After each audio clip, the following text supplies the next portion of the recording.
ng DZAM 99.1 Pinoy FM at DZAM Teleradyo.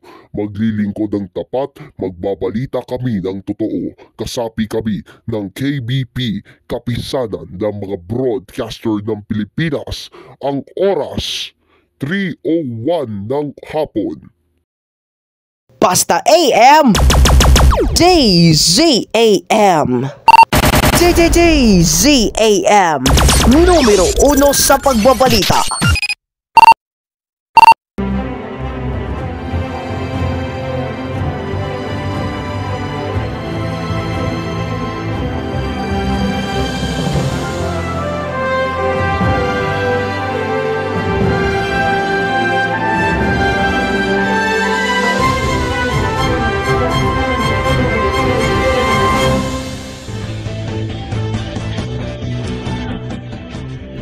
Nakataas ang signal number 4 sa ilang bahagi ng rehiyon ng Ilocos habang papaalis si Emo sa Pangasinan. Suspendido ang klase sa lahat ng antas ngayong July 25 sa Metro Manila at iba pang lalawigan dahil sa bugso ng bagyong Emo at dahil sa habagat.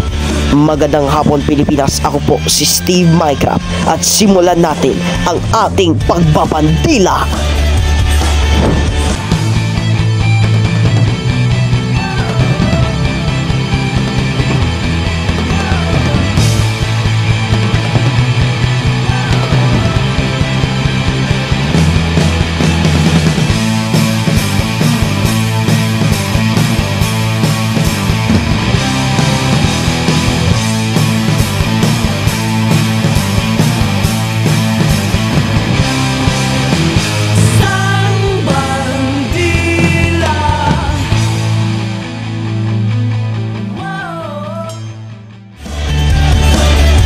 Mga kababayan, sabayan tayo napapanood sa DZAM Teleradyo at sa KBS Channel 20.